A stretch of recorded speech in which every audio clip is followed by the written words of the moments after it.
आज की अगर हम पहली खबर की बात करें तो सबसे पहले खबर आई है सुप्रीम कोर्ट से। सुप्रीम कोर्ट में एक पिटीशन दायर की गई थी जो कि किया गया था एडीआर की तरफ से। एडीआर है association of the democratic reform.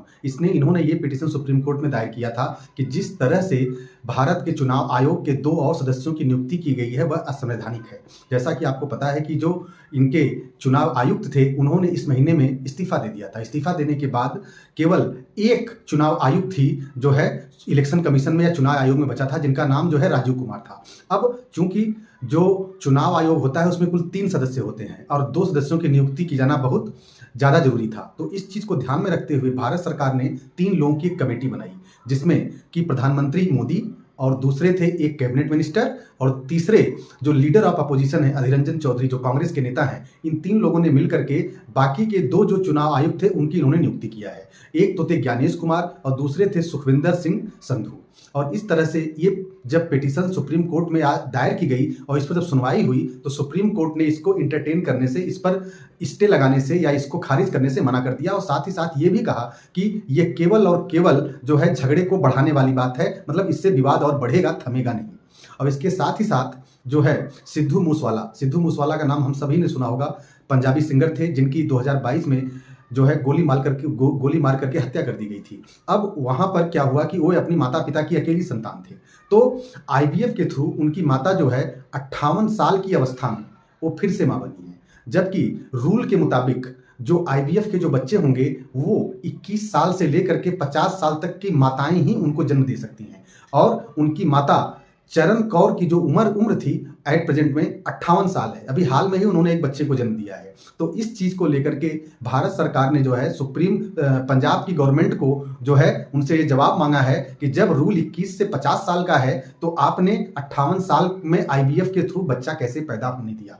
अब इसी के साथ ही जन अधिकार पार्टी जो कि पप्पू यादव की पार्टी है। पप्पू यादव बिहार के एक राजनीतिक नेता हैं और इनकी पार्टी का नाम है जन अधिकार पार्टी। इनकी पार्टी का आज बिहार के अंदर विलय हो गया कांग्रेस पार्टी में और ये किया है कांग्रेस के बड़े नेताओं ने। अब बिहार के जो कांग्रेस के चीफ हैं अखिलेश सिंह, वे इससे नाराज हैं कि वो नहीं चाहते थे कि पप्पू यादव की जो जन अधिकार पार्टी है उसका विलय कांग्रेस में हो। इसके बाद जो है जो न्यूज अभी चल करके आई है कि बिहार के अंदर जो सीट शेयरिंग का फार्मूला तय किया था भारतीय जनता पार्टी ने, उस पर सीटों का बंटवारा हो गया है और इस बंटवारे के अंतर्गत जो है भारतीय जनता पार्टी 39 लोकसभा सीटों में से 17 लोकसभा सीटों पर चुनाव लड़ेगी और जनता दल यूनाइटेड जो कि नीतीश कुमार की राजनीतिक पार्टी है उसे कुल 16 सीटें मिली हैं चुनाव लड़ने के लिए और 5 सीटें जो हैं लोक जनशक्ति पार्टी को मिला है। और लोक जनशक्ति पार्टी के भी 2 फ्रैक्शन हैं, एक चिराग पासवान जो रामविलास पासवान के पुत्र हैं और एक रामविलास पासवान के छोटे भाई पशुपति पारस।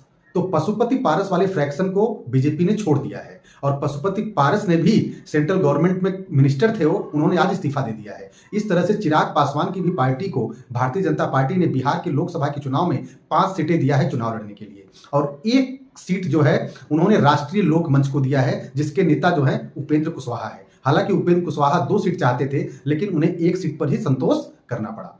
इसके साथ ही साथ भारत के जो विदेश मंत्री हैं उन्होंने आज बहुत एक इंटरेस्टिंग फैक्ट बताया भारत के विदेश नीति के विषय में। उन्होंने कहा कि जो लोग ये सोचते हैं कि नेहरू जी के समय में भारत की विदेश नीति बहुत अच्छी थी, उस समय जहां तक मेरा मानना है कि जो भारत के विदेश मंत्री हैं उन्होंने ये बात कही कि नेहरू जी के समय में लोग मानते हैं कि उनकी विदेश नीति बहुत अच्छी थी, लेकिन आज के समय में भारत ने जिस तरह से G20 की अध्यक्षता की और जो अंतर्राष्ट्रीय मुद्दा कश्मीर का था और वहां से उन्होंने धारा 370 और 35A को वहां से हटा लिया और साथ ही साथ जिस तरह से भारत का प्रभाव और भी जगहों पर बढ़ रहा है उसके मुताबिक आज की विदेश नीति ज्यादा अच्छी है।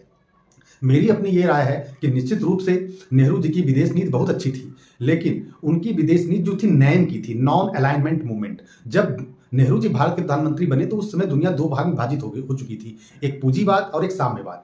अब जो पूंजीवाद के समर्थक थे वो अमेरिका की तरफ आते थे और जो साम्यवाद के थे वे सोवियत यूनियन यानी कि रशिया की तरफ जाते थे। तो नेहरू जी किसी की तरफ नहीं गए और इसी वजह से जो है नेहरू जी की विदेश नीति काफी हद तक पीछे चली गई, वह जो है किसी भी ग्रुप में शामिल नहीं हो पाए।